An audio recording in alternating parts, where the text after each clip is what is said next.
Hello and welcome back to another episode of Everything in Poderation, because sometimes the internet can be too much. This podcast is crowdfunded by 1, 2, 3 people, because three's a crowd, right guys? Right guys? I didn't know y'all were throwing money into this. Guys, wait, you guys are throwing money into this? No? Cricket. I wrote a $500 check for this. I don't know, man. What is there a way to fund podcasts? It sounds like a thing that would happen. Yeah, definitely. Yeah, man. Actually, no podcast has ever been funded, ever. No one makes money off podcasts, really. You're kind of just doing it for the like love to of make the money. game. Mm-hmm. Yeah. I mean, podcasting is no banana stand. That's for sure. There's not just, the profitable business. Unless you're those people that are just like, we shut our podcast down because we didn't get sponsored within like 48 hours of starting it, because, apparently you can get sponsored by Casper within 48 hours. I mean, we did. At least I did. I guess I didn't share it with you guys. So that guy over there is Colin. I'm Robert. I'm a stretch goal for this podcast. I'm Daily, and starting at $5, you can help fund my life of luxury that I'd like to become accustomed to. With potato salad. You don't get anything back, but you just get to know that I'm happy, and that should be enough. For $5 a month, that's the peace of mind I want. Yeah. Absolutely. Well, welcome to the crowdfunded episode of Everything in Poderation. Today we're talking about crowdfunding, but not just any crowdfunding. We're going to talk about successfully crowdfunded projects that ended up being good. Okay. So there's a lot of crowdfunded projects that get made out there that get all the funding that they need, if not more so, by several times over. But they end up, the final product is mediocre or even bad. But or never happens. We've had a lot of negativity on the podcast lately, just a lot of covering some more negative material, just because that's how it goes sometimes on the internet. We want to take this episode to be a little bit more positive. We want to talk about some good stuff, some stuff that we liked on the internet, some stuff that just makes you feel warm and fuzzy inside, because you're like, people spend money on this, and crowdfunding definitely has its negative side, right? Let's not act like it's all sunshine and rainbows. Because there's a lot of, there's people out there that have to use it to pay their medical bills. And there's a lot of people that have to use it for reasons that it shouldn't be used for. And there's a lot of debate around, should people get equity when they do crowdfunding? We'll get into that a little bit. But I want to start with Robert, talk about what is an example of a good crowdfunding project with a good end product?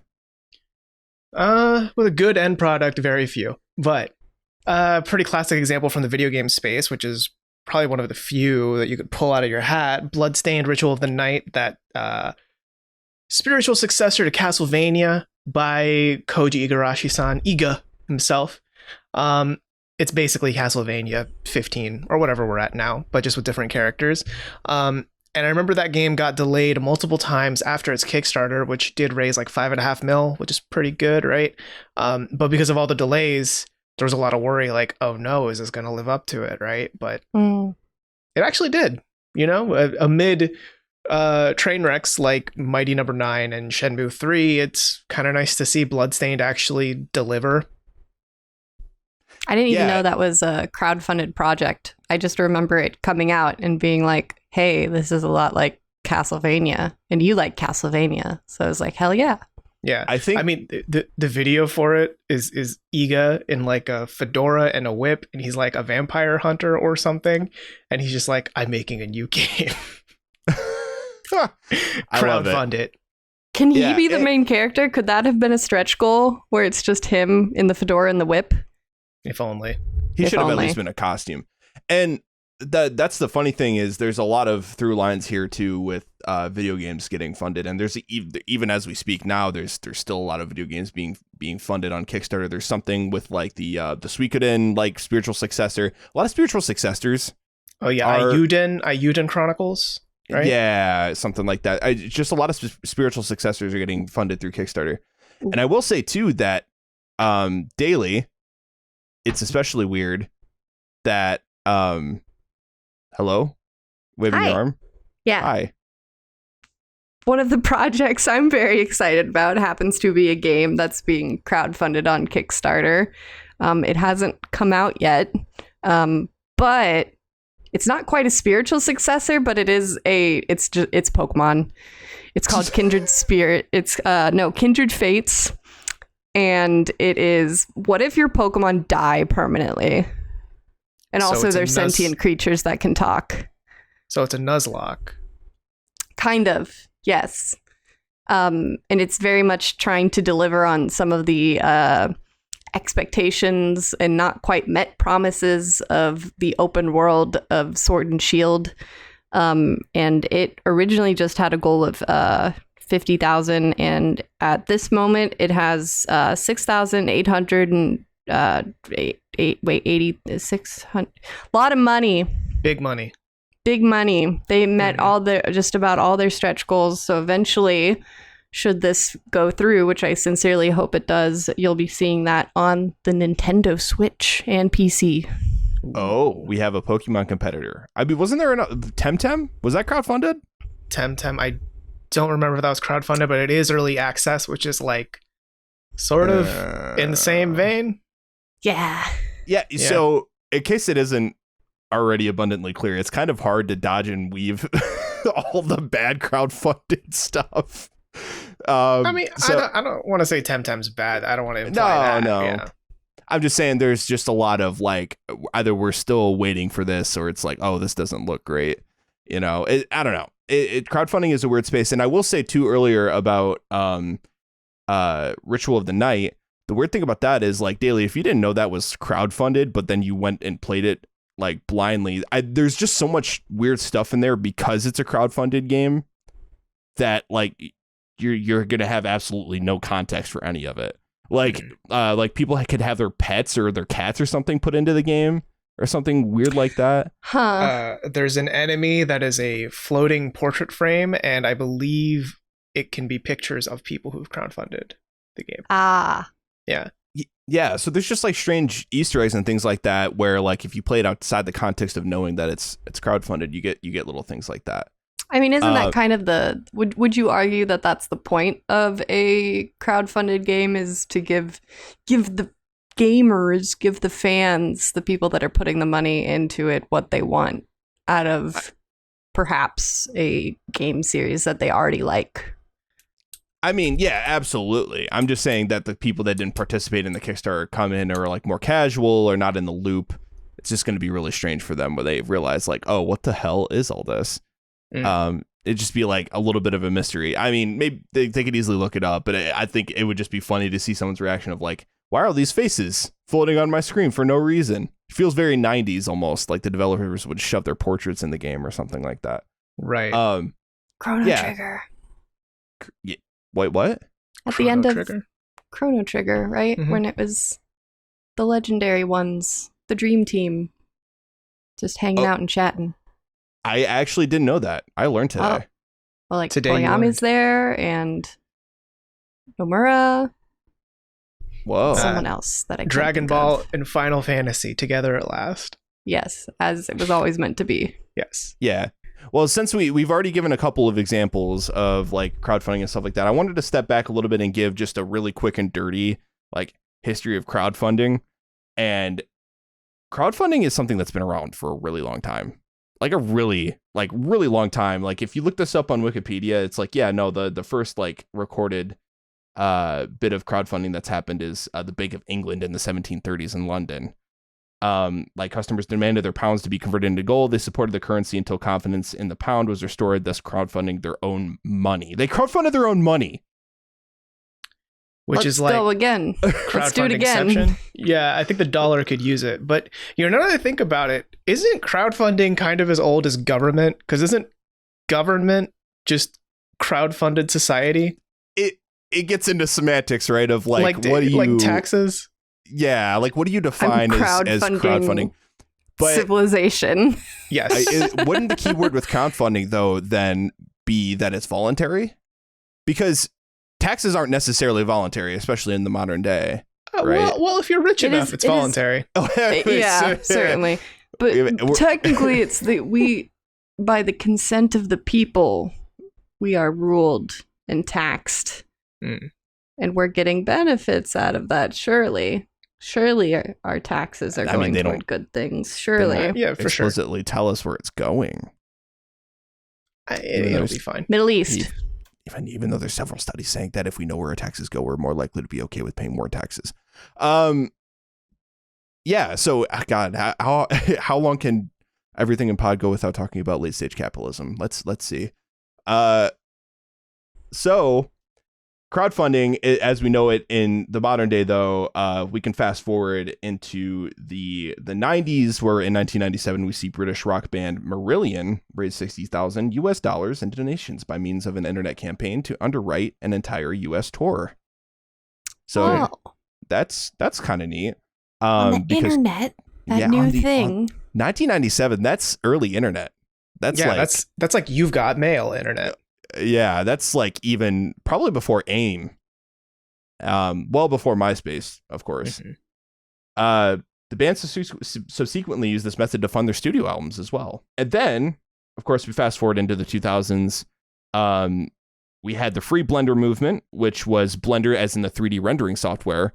They had a software crowdfunding project happen to essentially get enough money to back the software to go for free. So that's why we have Blender for free nowadays. It's free. Yeah. Oh yeah. And then what we all know as Kickstarter happens in 2009. And the rest is kind of history after that. You could say it kickstarted the modern crowdfunding movement. Yeah, I mean, it really did, and to the point where Kickstarter is synonymous with crowdfunding. You know, when you say Kickstarter, people pretty much know exactly what you mean, even if, you know, something wasn't done on Kickstarter. It could be like Indiegogo or GoFundMe, etc. GoFundMe seems like the popular one for medical bills, ironically enough. I don't know if there's like some logistics around there, some policies that make that more workable. GoFundMe with like very personal, like sometimes in need of a quicker turnaround than like a Kickstarter campaign, which is like me and my colleagues or my friends have been planning this for a long time because it's like more of a project. For sure. Yeah, like I think Kickstarter is kind of the point. Like it's the Google of the space, right? Like Google is the search engine to the point where you say Google that. I can Google it for you, right? Kickstarter is that like kickstart it. Put it on Kickstarter. Like that's what people think of. Even if they don't explicitly mean put it on Kickstarter.com, right? It's the same idea. You know, it's that synonymous with the space. Yeah, because I mean, so far we've mentioned like pretty hefty projects that have gotten, you know, like with like Bloodstained, what was that, 5 mil? That's a lot of money. But then there's people that are like, I just need like 10K or even less than that, and I want to make these pins that you guys like my designs. Give me some money so I can manufacture them and get the pins to you. Yeah. Or if you're on GoFundMe, you ask for money for pins in your body because you need emergency surgery that you can't afford. Oops. Titanium pins. Yeah, medical system. Woohoo! This is what we've turned to GoFundMe. Oh God. Kickstarter has had a lot of, like we said before, a lot of successful projects, but we also have a lot of smaller projects as well. One of my favorite memes was the potato salad campaign, which Daly has the details on. So in 2014, Zach Danger Brown created a Kickstarter for potato salad. He wanted to make some potato salad. And his original goal was $10. And he earned $55,492. So he made the salad. He did make videos following, like, here's the salad, here's me making the salad, here's some behind the scenes of purchasing the things for the salad. He covered it pretty well, and it was really nice because it was just, you know, a meme. People didn't have to fund it, and certainly he didn't have to be then beholden to do anything other than make this potato salad. But 2 years later, he and a friend who also has some culinary knowledge made a potato salad cookbook, and anyone who had donated over $50 got the cookbook for free. That's kind of rad. That's actually really rad. There's also a lot of potatoes and a lot of eggs and mustard and mayo. What else goes into potato salad? I don't know. You can find out by donating $50 to the Kickstarter campaign to get that cookbook. Yeah, that's true. With tons of potato salad based recipes. Oh my Different God. potato salads. Because there's no one potato salad. I feel like a lot of them would just be like, you can put potato salad on this sandwich and that sandwich and also this sandwich and that one too. I'm sure the type of mayonnaise and the type of mustard and the type of potato, it all matters in the end. He could have bought some really expensive ingredients with all that money, but I think he in the end made a pretty average potato salad. Well, I mean, potato salad. The original goal was a $10 potato salad. Like it is one of those foods where like you can shave as much gold as you want on it. It's still fucking potato salad. You know what I mean? Like yeah. Whatever. I will say though, I've had some pretty mediocre potato salads. Has anyone ever had good potato salad? I have. My mom makes a killer potato salad. I dare not question the Sparling mother. I will say I'm going to say it though. I'm going to say it. I like macaroni salad better. I mean, they're both meh, but sure. I do. Listen, I'm telling you, it's all about the balance between the mustard and the mayo. All right, it's very delicate. Start your Kickstarter, dude. Mm-hmm. Show us what a real macaroni salad can be. Yes, absolutely. So while we were talking a little bit here, I looked up like what the differences are between Kickstarter, potato GoFundMe, salad, and macaroni salad. Oh, yes, right. Yeah. Never drink orange juice, by the way, after eating either of those things. Terrible. Tastes terrible. Kickstarter versus GoFundMe versus Indiegogo. Which crowdfunding platform is the best option for your small business? So Kickstarter, a platform that focuses on creative projects like art, music, film, etc. Funding is all or nothing, and fees are fairly reasonable. A crowdfunding platform, GoFundMe is a crowdfunding platform designed for individuals and personal causes. No all or nothing requirement and reasonable fees. Indiegogo, a unique platform that accommodates many diverse campaigns. No all or nothing requirement, but fees can be higher. So that's the when you're weighing your costs and benefits, what have you, when it comes to putting your project on any one of these platforms, that's something you really have to consider. So I didn't realize Kickstarter was like, so if they give all the money, it's just like, if you don't hit your goal, you just don't get anything. Yeah. That's how it works. That's how it's always like been. All? Yeah. And everyone gets refunded? Yeah. Like people who donate the money, they get refunded. Because that's how it's always worked. That's why it's such a big deal when people are like, we only have 1 day left or whatever when they're doing a campaign. Right. That makes total sense. So GoFundMe can just go on perpetually until they have the money, it sounds like? Yeah. Which makes sense for medical bills. Yeah, because I mean those unfortunately don't just go away. Mm-hmm. And then Indiegogo is like, based on this, I don't really understand like what the benefits are. I mean, yeah, you can have like all kinds of campaigns. It sounds like maybe that's it, but the fees are higher. Well, I mean, there's still some pretty good projects that have come out of Indiegogo, right? It's definitely not as marketable as a name. Like you can't really say like, oh, it lets Indiegogo that, right? Like it kind of sounds like you're going to a dance club. That's Indiegogo, guys. That's Indiegogo to go. That's Indiegogo to the polls. Am I right? Mm-hmm. Oh my god. But Crosscode, that little indie game that's like you're in an MMO, and if you die in the MMO, you die in real life. I actually don't know if someone will come and murder you. I don't remember. I think that's an isekai type deal. Yeah. Yeah, no, I don't think the dying part is part of it, but it's one of those isometric, like more top-down Zelda-esque action games. But that reviewed pretty well when it came out, and that was a pretty successfully funded Indiegogo. So it's just another example of like, hey, it worked for once. Rad. Yeah. Rad. It's good that a lot of these projects at least end up delivering, because every once in a while you do hear about the projects like, okay, they got all the funding, but like, oh yeah, that might be future episode. Yeah, definitely. Of like unfulfilled promises. That's just going to be the title. It's not even going to be like everything in Poderation episode, where it's unfulfilled promises. Yes. And Star actually, Citizen. It's been 10 years. So according to this article, though, only about 65% of projects on Kickstarter get fully funded within the campaign timeline. I did have one of those disappointing things where I can't claim to have funded it, but it was like someone's RPG game. I don't think it was in RPG Maker, but it was a very RPG Maker-esque kind of style. And my friend had been like, hey, this looks totally up your alley, check it out. And I was like, yeah, this is really cool, I'll keep an eye on it.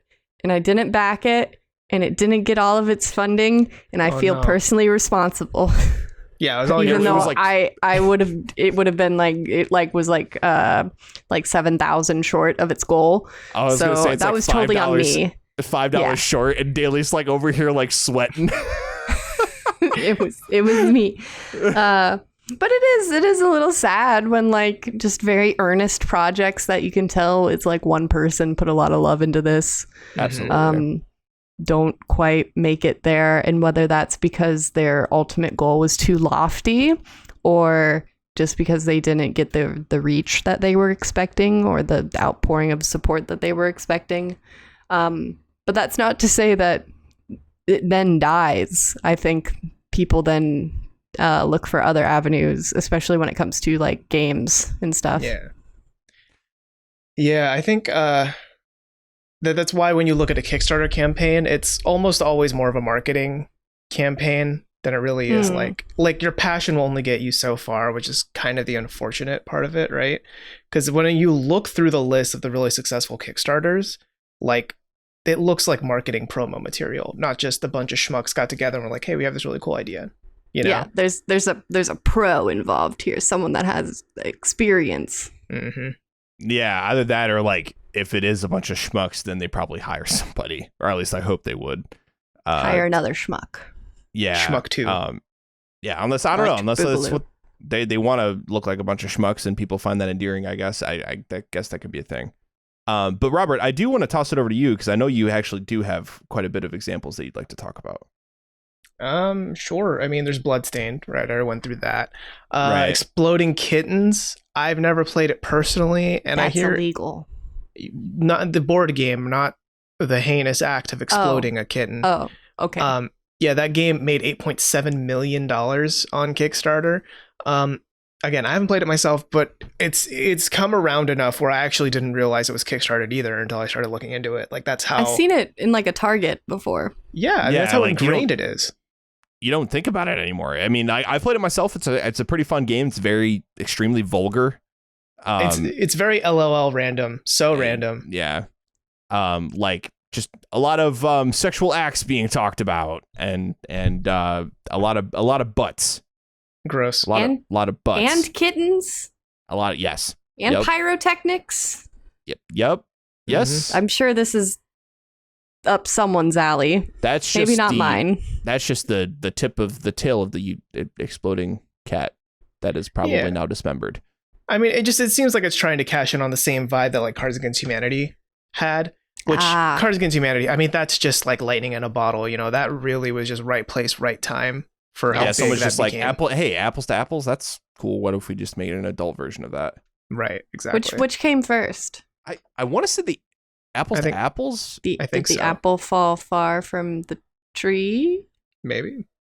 I'm actually gonna have to look this up now because I'm really curious. But that is crazy though, that how if it is like a small project like that, how they get so big that they end up in Target and they just become a household thing. Like that's how much they blow up. Yeah. Well, yeah, because now at this point, Exploding Kittens is just like if you go to a board game cafe in your city, it probably might have Exploding Kittens, if I had to guess. Yeah. It's just that ubiquitous. So Apples to Apples came out in 1999. Oh, wow. Yeah. All right. I would not have figured. It's an old game. And Cards Against Humanity didn't come out until 2011. Mm-hmm. Didn't exist before 2011. Oh my God, I remember 2011. Simpler times. Yeah, that's right when Star Citizen got announced. Remember, guys? Yeah. Oh man. And we've all been playing it for the past 7 years. In early access. Same. Yeah. I have noticed though that I will say, like, with the caveat that like that's just what I see, what I hear about the most funded stuff. There tends to be, well, there is a tendency rather toward like games, but also board games and card games when it comes to a lot of these campaigns. Right now we have the Avatar: The Last Airbender game, the tabletop game being funded that absolutely smashed its goal. You know. Yeah, its goal was 50,000, and it's up there with 5 mil right now. Oof. And I believe there's still time. Yeah, thank God CBS Viacom's involved to make sure that they're funded, though. Yeah, absolutely. Guys, we definitely need a crowdfunding campaign, even though we're owned by one of the biggest corporations on the planet. Excuse me. Yeah, what's up with that? I don't know. But what do you guys think it is, though, about like it's games and board games specifically? And board games have made I feel like an explosive comeback or an explosive leap in popularity over the past maybe decade or so. I feel like growing up when I was in like elementary school, middle school, even into high school, I was like, I don't remember hearing people talk about and play board games as much as they do now. So there's certainly a hunger there, and people are like creating games to meet it, really. I mean, when I was younger, I wasn't as tapped into the tabletop space as I am now, and even now I'm no expert, right? But when I was younger, I feel like all the board games people talked about were like Monopoly, Sorry, fucking shit garbage, you know? Like fucking shit garbage coming to a table near that you. game from my childhood. I love fucking shit garbage. Yeah, Yahtzee, right? You know, like just the game Yahtzee of life. Fucking shit garbage edition. Yeah. I thought that's what you meant when you said the game of life. Is fucking shit garbage. Life is that's fucking life. shit garbage edition. So yeah, you get all that, right? I mean, and let's not forget there are Monopoly versions. There's Monopoly Gamer version. Fun fact, that's great. There's so Isn't there literally Life Millennial Edition, or is that Monopoly Millennial Edition? Yes, There's probably both. And yes, Yeah. both. But yeah, so growing up, I feel like that's what a lot of board games were. It was like that, or like you were a nerd and you played Dungeons and Dragons. That was kind of it when it comes to tabletop. Not much of an in between. Yeah, God, I would have been so into it if I knew. But I was like, nah, it's for nerds. I'm not that much of a nerd, I say as I read my shoujo beat. You say as you practice your jutsus and read Naruto. Yes. I thought Dungeons and Dragons was a board game until I was about 13, 14 years old.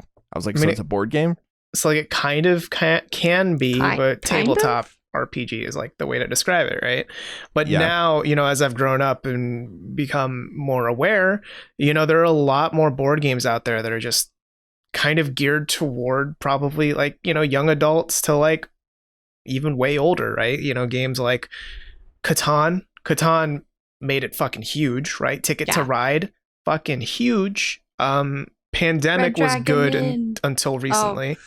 Man, do you guys think we started this? Because we played a lot of Pandemic leading up to the pandemic. Yeah. That is kind of a coincidence, is it not? A little bit. Red Dragon Inn, I don't know if that one's that big, but I'm a big fan of it personally.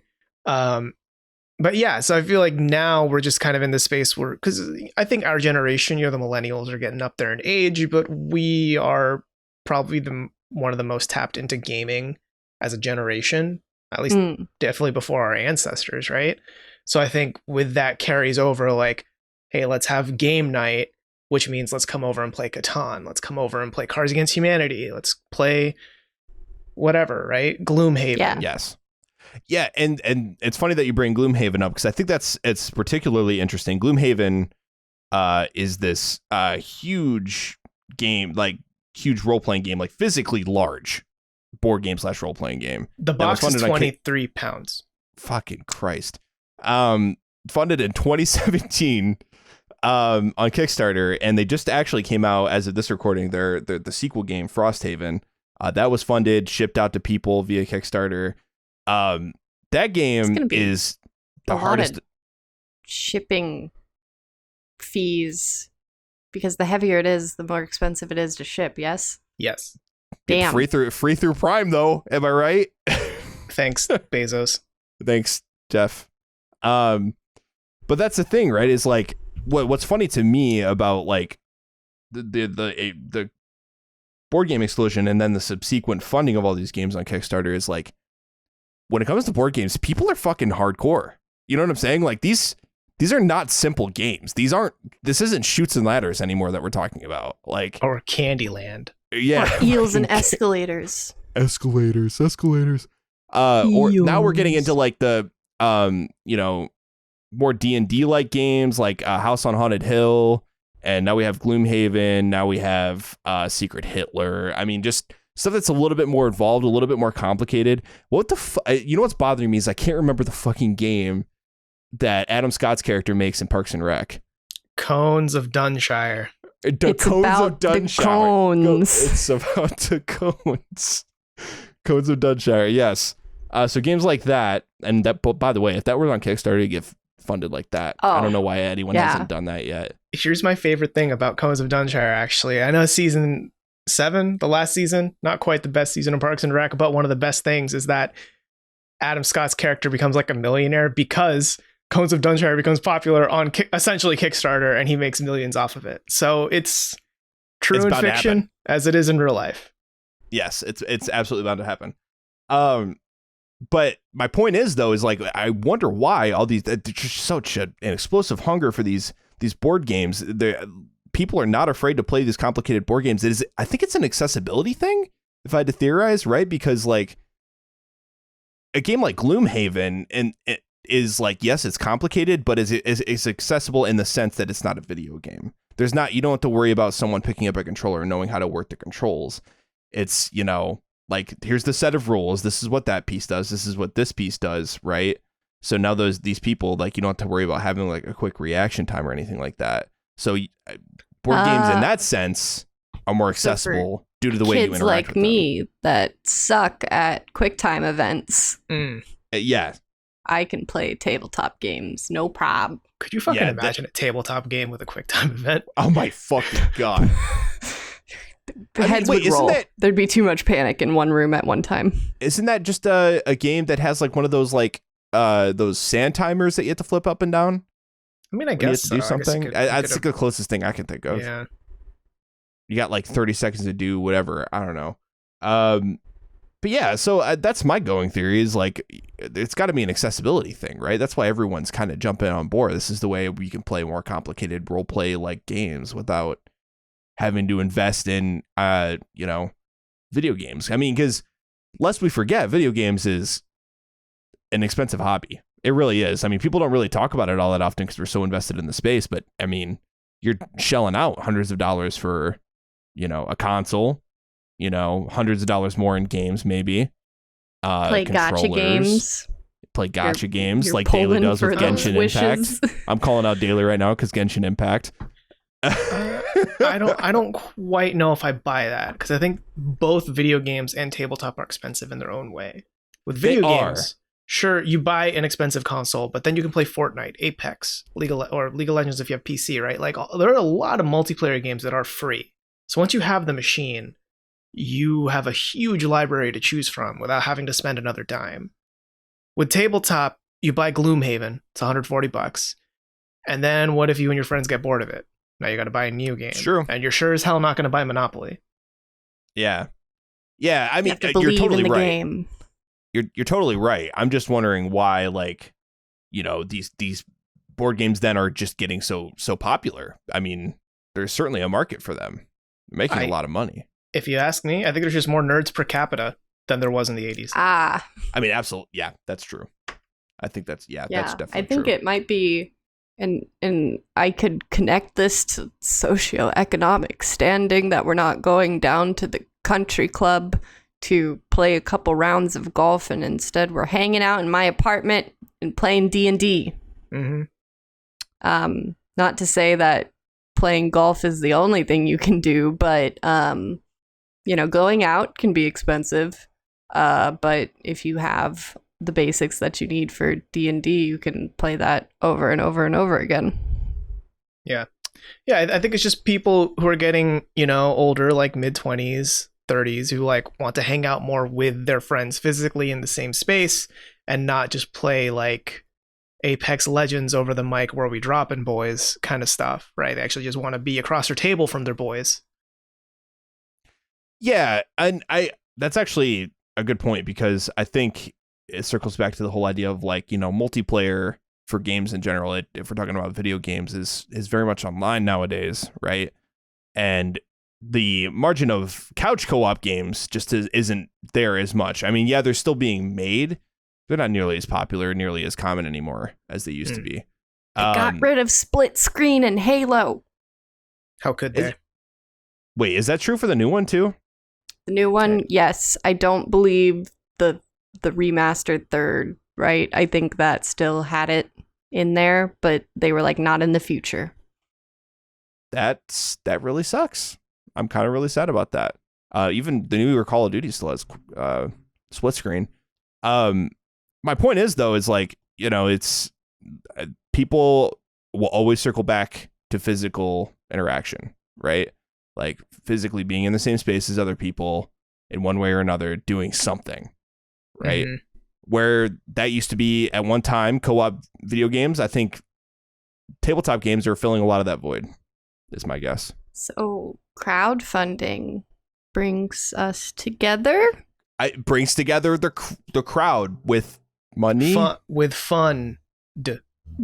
Fun. Yeah, the crowdfunding was the funds we made along the way. Fun and the D. Yes, Kickstarter, bringing fun and D to the crowds. I'm sure we could look at Kickstarter real quick and find some D Kickstarters, if you know what I'm saying. I don't know. Does dirty ones? Yeah, there we go. Thank you. Yes. It's the newest and most futuristic sex toy there ever was. The Ass Blaster 3000 or something. Mm-hmm. But if someone hasn't started that,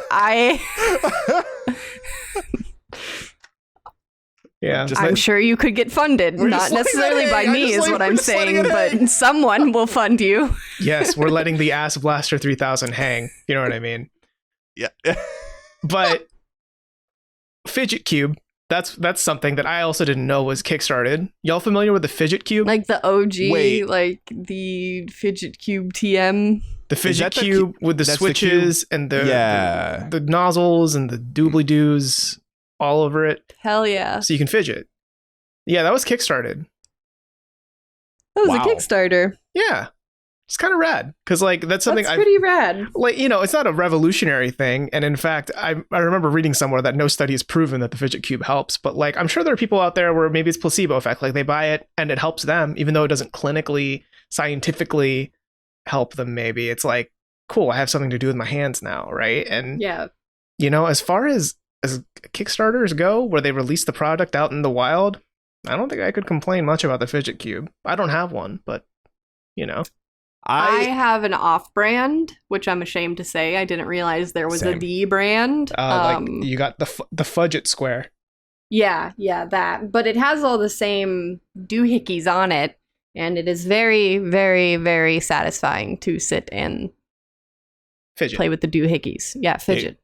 They were prizes at Dave & Buster's when I worked there, if that tells you anything. Hell yeah. They were off-brand, I'm sure, but like that. Yeah, I did not know that was funded on Kickstarter. That is very interesting. Now learning that there is a brand. The Fidget Cube TM. Yeah.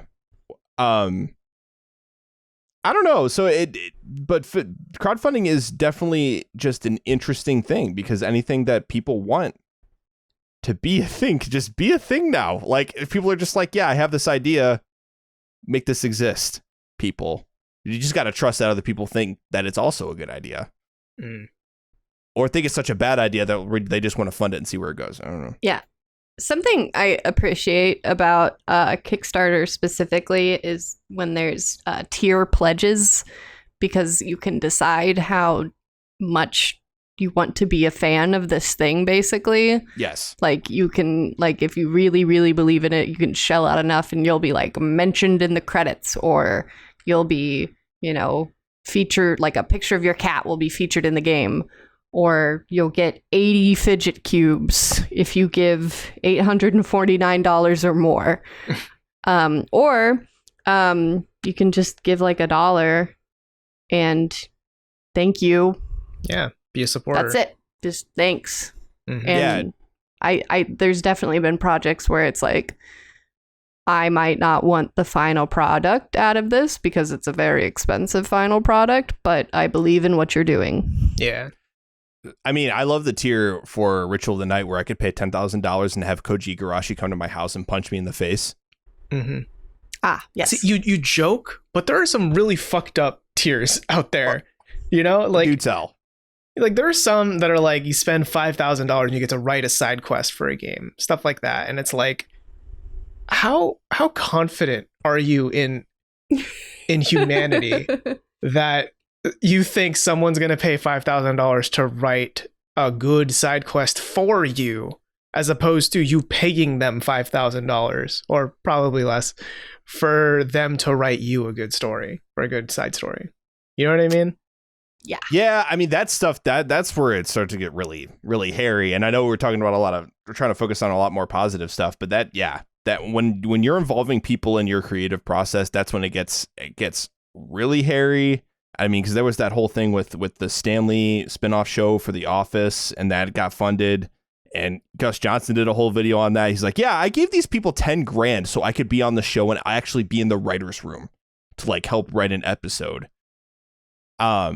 And like, I don't know why the fuck you're giving people that sort of creative agency over this thing that you're doing. Because that's a lot. So that stuff is scary. Because there can be people that have a lot of money but are just terribly unfunny. Or could you imagine, all right, here's my vision. Stanley is a neo-Nazi now. And it's like, okay. Here's your $10,000 back. Please never come in here again. Yeah, I'm sure there's got to be some caveats in there. There's got to be some fine print. Maybe not in this particular situation, because this particular situation is really weird, and you can watch more about it on Gus's channel. But like, you got to have a lot of fine print around that. It's got to be like almost like a Mad Libs fill in the blank page where you're just like, here, yeah, you get to write quote unquote an episode, but it's literally just like you get to add a couple adjectives here and there. Right. Which has been successful some circumstances. I recently found out that in Thor Ragnarok, everyone's favorite Marvel movie, when Thor sees the Hulk and he's like, it's my friend from work. And everyone's like, oh, that's hilarious. And they used it in every single trailer. That was a line come up with by a Make-A-Wish kid that had come on set and was like, oh, wouldn't it be funny if he said like, because that's his friend from work because they work together. That's cute. Oh, that is really cute. I love that a lot. Yeah. Yeah, I love that a lot. I did, though, want to touch on another topic when it comes to crowdfunding, because the idea of crowdfunding inherently, right, as we noted, especially in Kickstarter and things like that, is you throw money at the thing and that's kind of it, right? You throw the money at the thing, you hope the thing that you threw money at reaches its goal, and you hope that thing comes to your door, whatever it is. Yes. But there is another aspect of this, which I think is really interesting. So the new Psychonauts game made by Double Fine, Tim Schafer and crew, Psychonauts 2, that's about to come out. That was actually crowdfunded in a sense. So they actually went through a platform called Fig, which is a crowdfunding platform, but it's much more appealing towards like venture capitalists and people that really want to invest a lot of money, like tens of thousands of dollars in some cases, if not more. $5. Yeah, and the biggest difference is here is you're not just throwing your money at this and just waiting for the thing to happen. You actually get equity in that thing. Yeah, and in other words, you're essentially a stakeholder. Oh, yeah, hold that stake. Yeah, so you can I potentially make money off of this thing that you're investing in. And so it's basically just Kickstarter for investors, more or less. interesting thing is the reason why the platform is called Fig is because it's named after the Figueroa Hotel near the LA Convention Center, where a lot of game developers would meet during E3. Oh, that makes so sense. this is very gaming focused. Yeah. Very gaming focused. This isn't Very like gaming I'm buying focused. equity in your unflippable umbrella project. Yeah, and Yeah. it's kind of neat in the sense that it kind of sidesteps the whole process of indie dev gets idea for game, they have to make vertical slice of game and then go manually pitch to a whole bunch of publishers, right? Whereas this is just like we can put this on the platform, market our game, and then we can have people come in and that like people that are like venture capitalists and throw money at this. Mm-hmm. But that also means double-sided sword is that's not something you can Right. just throw like $25 at it. Like I'm going to kickstart that, right? Like Right. shares start at like thousands of dollars or like maybe $500 depending on the scope of the game or whatever. But like, you know, you're throwing around serious money for this. It's not just like here's $25 and we'll see it when we see it, right? The crowd is narrowed down to those who have the disposable income to do so. Mm-hmm. Yeah, and I wonder too then like how much agency do they have around like hopefully it doesn't like mess with the creative vision of the game, like is there certain like because certain people give the game funding, they can't touch on displease certain the content. shareholders. Yeah, exactly. I wonder how much of a factor that plays. I mean, to be fair, you're dealing with that if you go through traditional publishing as well. Right. So I would hope that there's less red tape when you go through something like this because of some sort of maybe like terms and conditions that are there on Fig for you if you're a creator and you post there. But I'm honestly not sure. Yeah. And I mean, it really just kind of depends on the project too, right? Because some projects end up being pretty good from Fig and you at least hope that it was the artist's intent that was fulfilled to the end. The one I'm thinking of in my mind is The Outer Wilds, that time looping space fly-in game that's getting an expansion soon. That was on Fig, right? And that's good shit. It's good, but it also to me seems like the kind of game that is so risky a conservative venture capitalist would not bank on it, because trying to understand that game, it doesn't hold your hand. There's no real tutorial or anything, right? So like I imagine very conservative venture capitalists would look at that and be like, that's not going to appeal to a lot of people. You should make it appeal to more people. Whereas Mobius Designs were like, no, we have a vision and this is kind of it, right? So I'm just guessing. I do not have any insider knowledge. I don't know anyone at Mobius Studios, so I can't like confirm, but that to me just seems like a project that is very much artistically driven as opposed to shareholder driven. Yes. Which is the benefit of like Kickstarter crowdfunding, where it's just literally like the crowd, the rabble, if you will, coming in and being like, we have a very ambitious idea for a game that's unlike any other. Would you fund it? And depending, again, I think on your marketing materials and your pitch, you could be funded. Whereas something that's very VC centered, people might want a safe bet.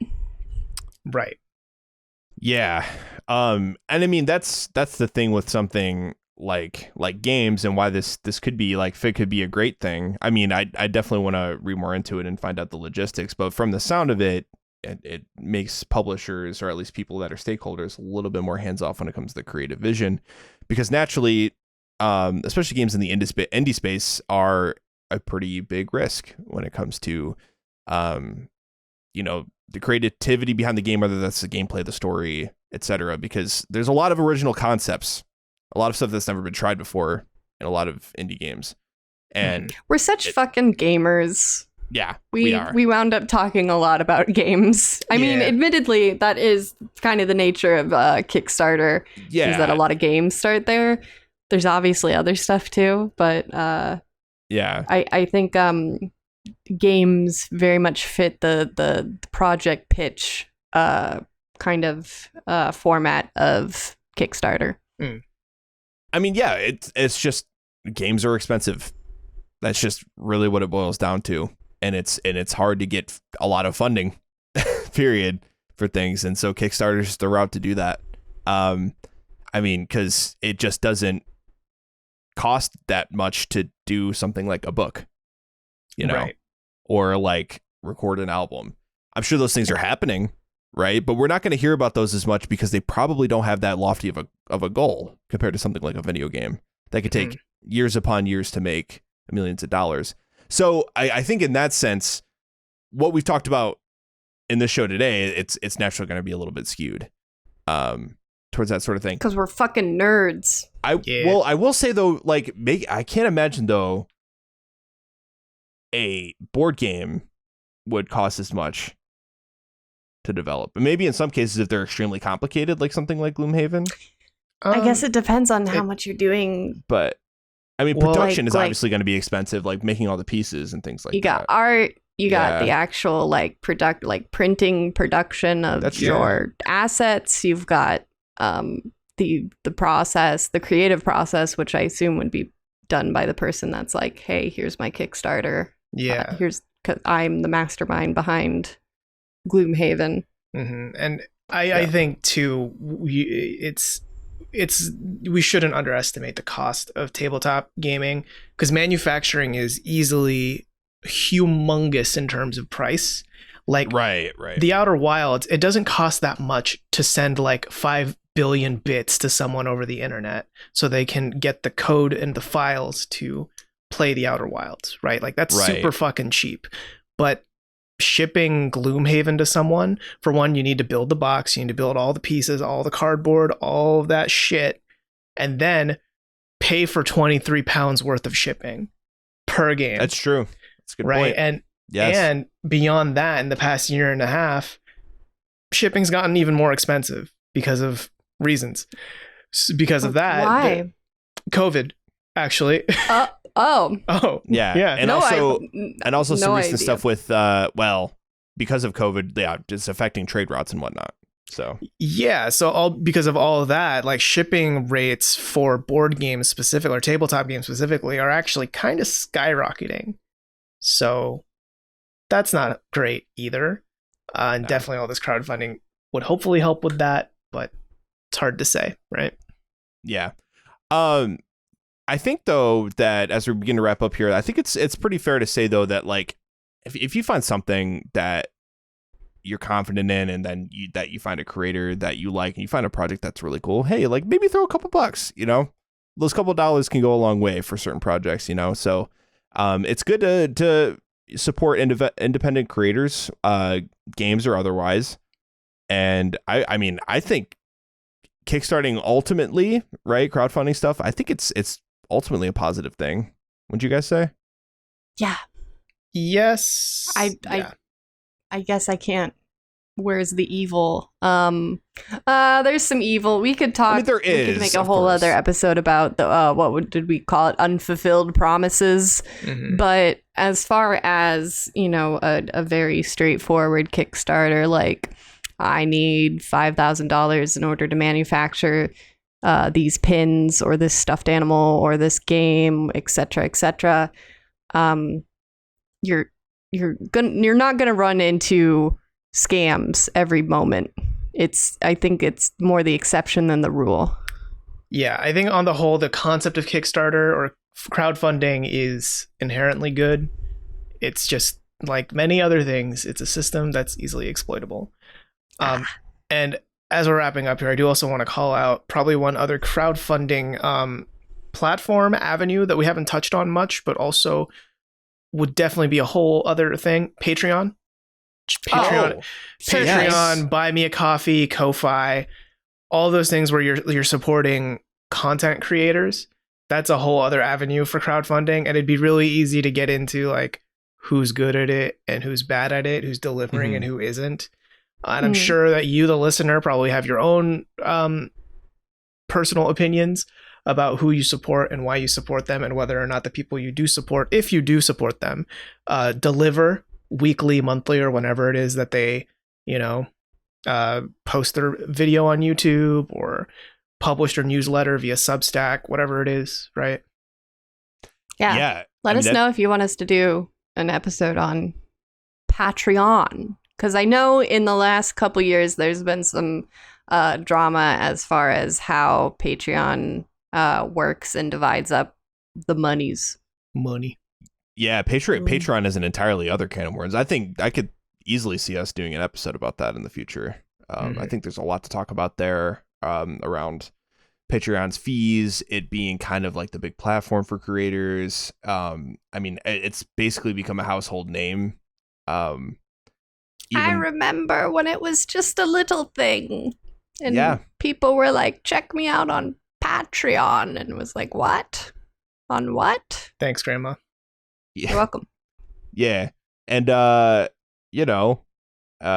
yeah, actually, we don't have a Patreon yet, so we don't have any skin in this game yet. So we'll see how that goes. Let us know if you want to give us money on a monthly basis. You guys want to give us money? Can we have money, please? I had to close that on one more Parks and Rec reference. Come on. Fair enough. Yeah. Okay, guys. I think that about does it for our Kickstarting successes episode. If you want to find us anywhere on the interwebs, you can find us at everythinginpod on Twitter. You can email us everythinginpod@gmail.com. Tell us what your favorite Kickstarter campaign is. Indiegogo campaign, GoFundMe campaign, all the crowdfunding stuffs. Are you running a crowdfunding campaign? How's that going? We want to know. Tell us how that's going. What's that like? Yeah, but otherwise, if you want to keep it locked right here on Everything in Pod, we'll be back next Thursday for another episode. Till then, goodbye.